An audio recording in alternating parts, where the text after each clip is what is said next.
So, continuing on with the best business books that I've read and that I always thought were cool, I wanted to talk. I was talking about this golf book that I read, and it was Peter Kostis. And as I was mentioning, I actually got many of my jobs and business, big business deals on the golf course. So I found out that once I got my golf game going pretty good, where I could compete with anybody and I wouldn't be afraid to really tee it up with anybody, then everything was kind of nice and relaxed. In fact, I became sort of the elephant in the room, if you will, because people kind of had an expectation that I would probably play pretty good golf and I could give them some lessons. And so I had a little bit of, it was kind of interesting, I had some power because I was slamming it out there, 280, 290, and they were a little intimidated by that. But I never used that to my advantage. But I will say that there are a lot of golf outings that you may want to go to.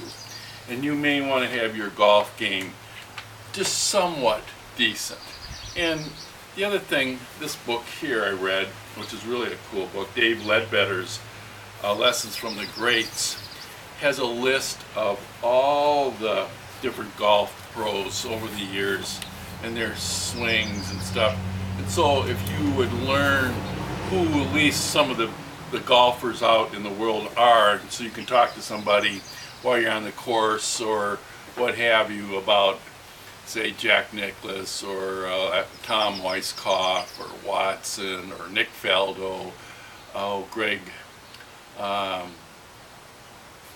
Norman, and those guys, and now the new bunch coming up, you at least want to have something that you have in common with them, and that breaks the ice. Because, again, if you go golfing, you are not going to want to start talking about business right away. You want to kind of talk about the nomenclature of the golf arena.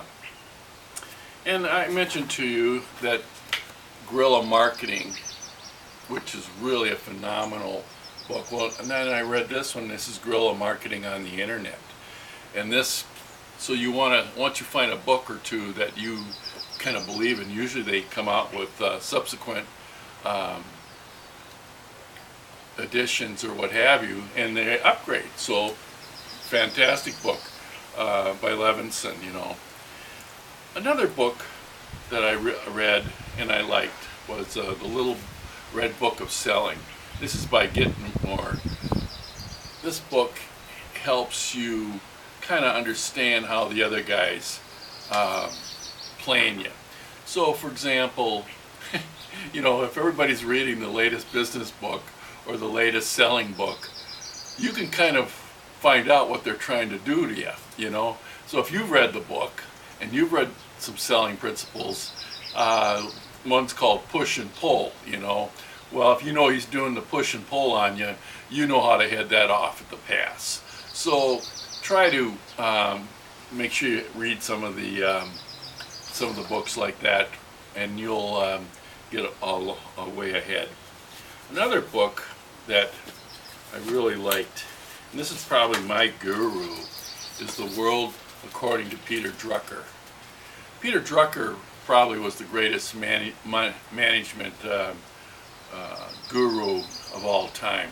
I mean, there are many of them out there, but a lot of his principles stand the test today. And he had a lot of neat quotes and things. One thing he talked about, the purpose of business is to create a customer. And another thing, he said there's two important things in business. Number one is innovation, and number two is marketing. And he would constantly help companies figure out what they were doing wrong.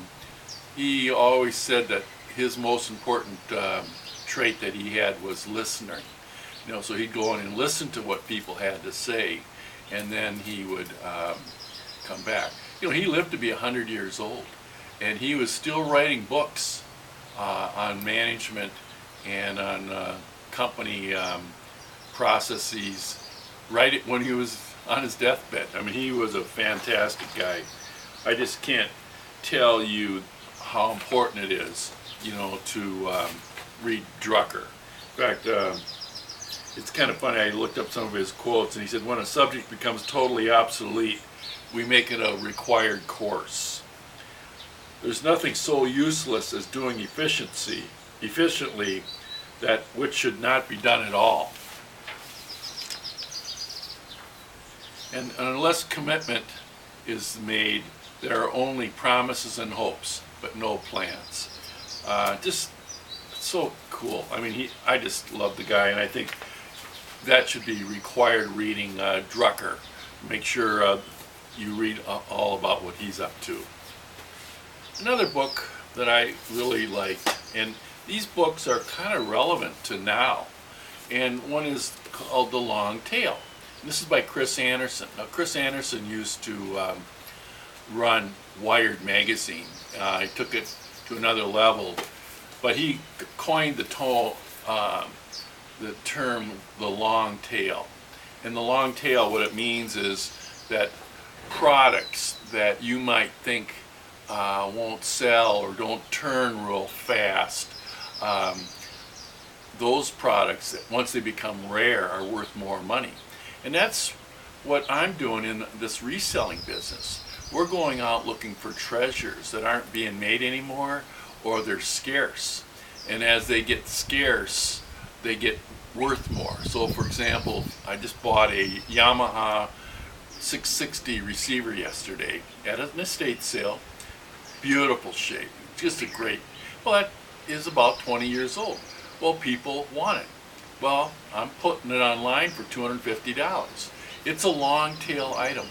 It may sell right away or it may not, but I paid $20 for it at the estate sale. They didn't know what the value was, but that thing is actually going to go up in value. And so Chris Anderson even talked about how Amazon, when they first got into business, they put all these records on in 45s, and they found out that the trending records only accounted for maybe 30% of their sales.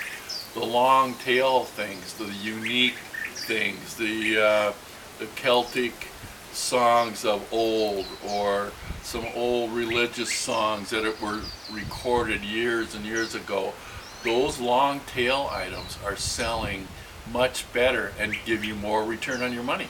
So that book is really critical for you to read it. And you know what?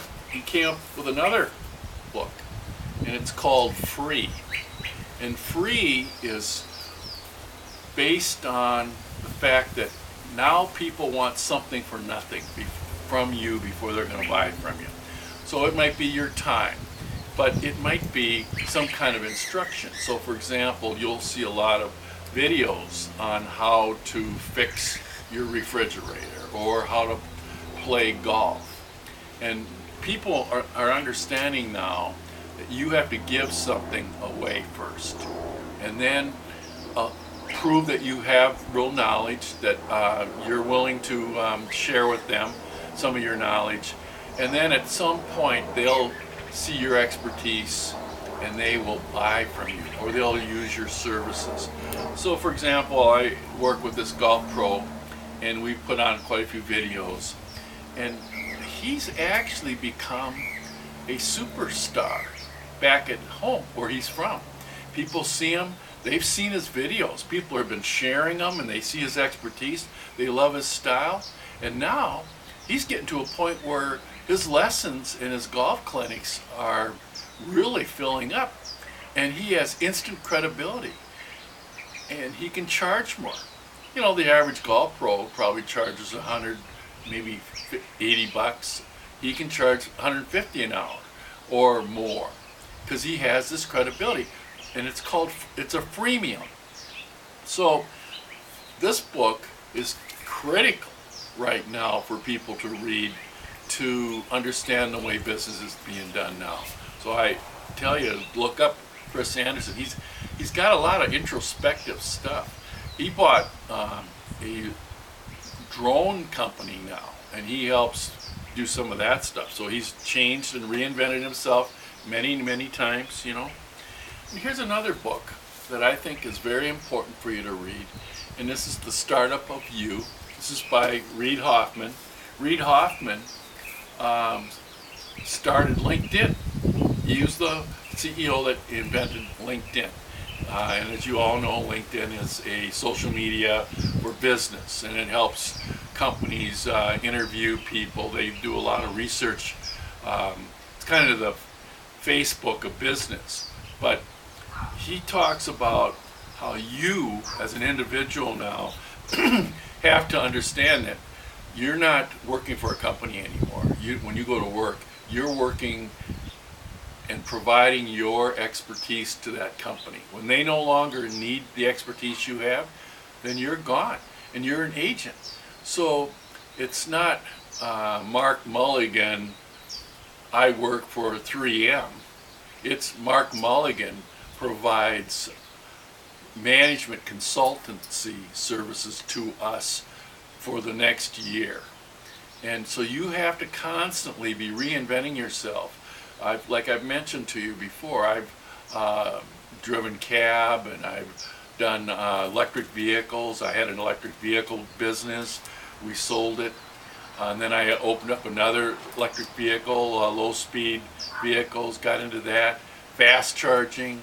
I mean, I went from being a social worker at the village to becoming very knowledgeable about advanced lithium batteries. I mean, I could go to work for an electric vehicle company today if I wanted, but I just don't want to travel that much anymore. I'm retired. I met Elon Musk, who owns Tesla. There's so much out there, but you have to keep reinventing yourself. And I'm enjoying what I'm doing now. I love this reselling business. So just to kind of give you a sense of that. Another real guru in this day and age is Seth Godin. Seth Godin has written many books. He's written Meatball Sunday, The Purple Cow, Tribes. He's the marketing guru. This is one of his latest books, Lynchpin. And what he talks about now is for you to not be the guy that goes to work and just sort of fits in and doesn't make any waves. He's saying when you go to work, you constantly, rustle the feathers, ruff the feathers of people, and try to push the envelope of putting new things online or creating new ideas. Get people behind you. Get 1,000 people that believe in what you're doing, and they'll buy from you. And you don't need any more than that to make a living. You don't need to go to work for the grocery store, or you don't need to, if you're a golf pro, you better come up with some new ideas. Not the same old, or go to the long tail, go back to some old style lessons that people don't believe in, and not use all that huge new technology. So highly recommended taking a look at Seth Godin. And all these people, guess what? They're on YouTube. They're doing some free stuff. They have given their time and effort, and you can kind of get a sense of what they're all about on there. And then you buy their book, and again, all these books are online on Amazon, used for a couple bucks. So it's changed. People don't realize that, Amazon is going to become $1 trillion company. Because I don't know if you're aware, but what Amazon does, they have what's called the fulfillment agreement, where you buy books, you send it into them, and then they'll sell them for you, and then send you a check. And so they're using your money with all these things. That's why they have these huge warehouses. Yesterday, we saw an Amazon delivery truck in Phoenix. They have an Amazon delivery. They're taking over from UPS and also FedEx, and they were making a delivery. They are going from 3-day deliveries to 2-hour deliveries. So if you order something from Amazon and you're in the Phoenix area, their goal is to get things to you within 2 hours.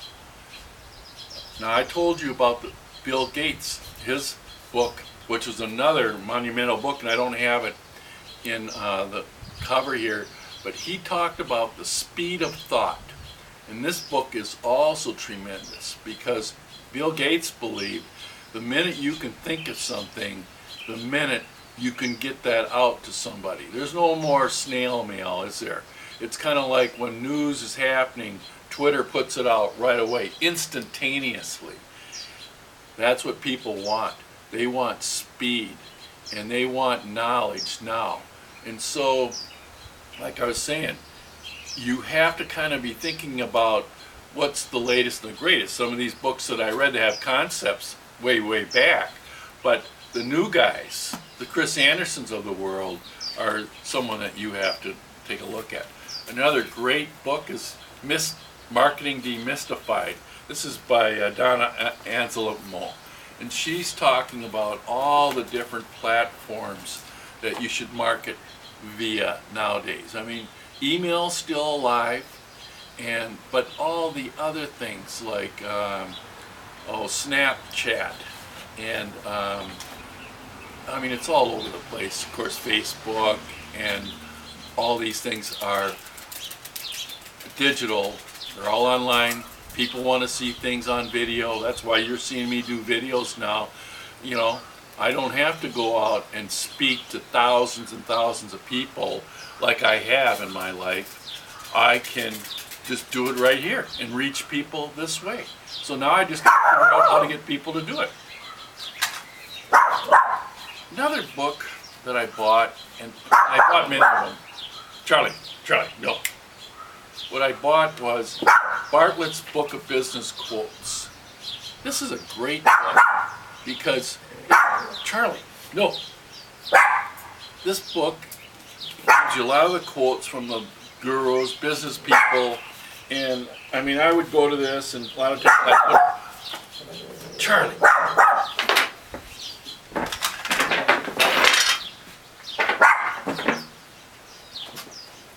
Go on.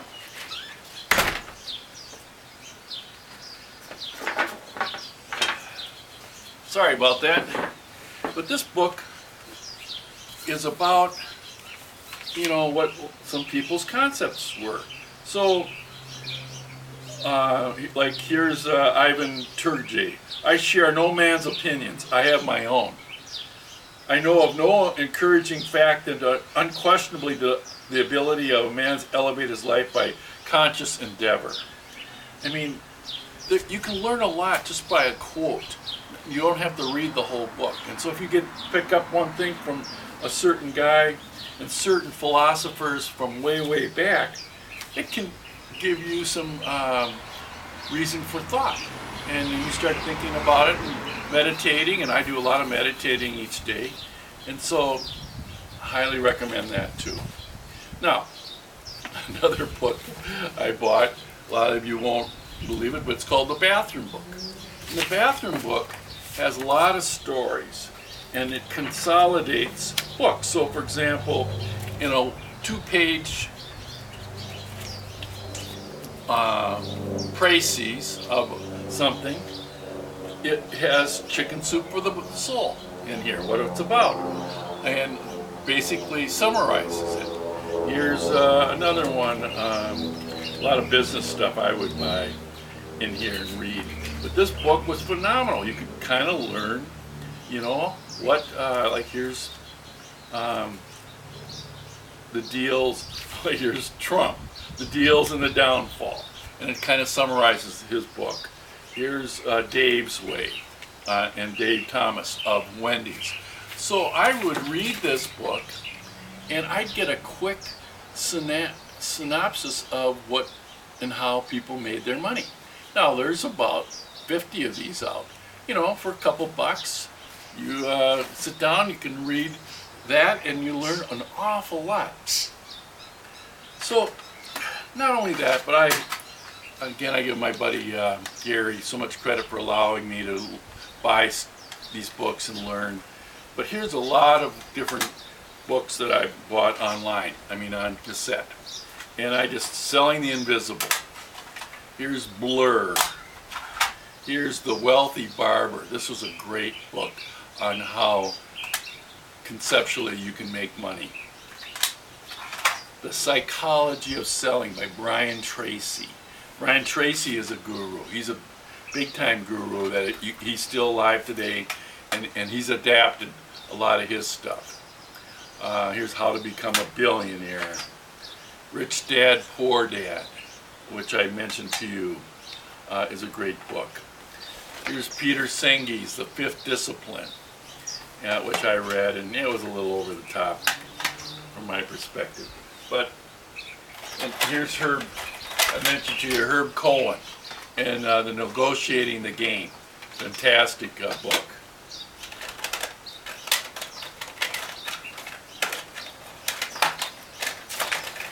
You can buy these books now for pennies on Amazon. Get yourself a cassette player if you don't want to, pay a little bit more, and you can. It's just amazing. Here's Al and Laura Reese, the 11 Immutable Laws of Internet Branding. And so again, branding, you got to brand yourself. I would highly recommend each of you thinking about branding, who you are, what you stand for, and then eventually the customers will come to you. Another thing, that Seth Godin talks about, and Seth, of course, is the long tail guy, he talks about doing what's called permission marketing. So you don't spam people and send stuff to their house and mailings and stuff. What you do is you put things out there, you do some free stuff. If they click on it online, and then you're not intruding because they made the decision to click on you. So for example, this video, if you folks don't watch it, I'm not intruding on you. I put it out there. You see that I'm putting it out there on Facebook and YouTube and different things, and subscribers can subscribe, but that's totally what he's talking about, permission marketing, and that's the latest to do it. So anyway, I recommend you some of these books. A lot of them are current now, and some of the old stuff's good too. So if you would have any questions, go ahead and go to my YouTube page and write some comments, and I'll answer them. And if you have some changes that you want me to do on my videos, let me know. So have a great day. Thanks a lot. Mark Mulligan.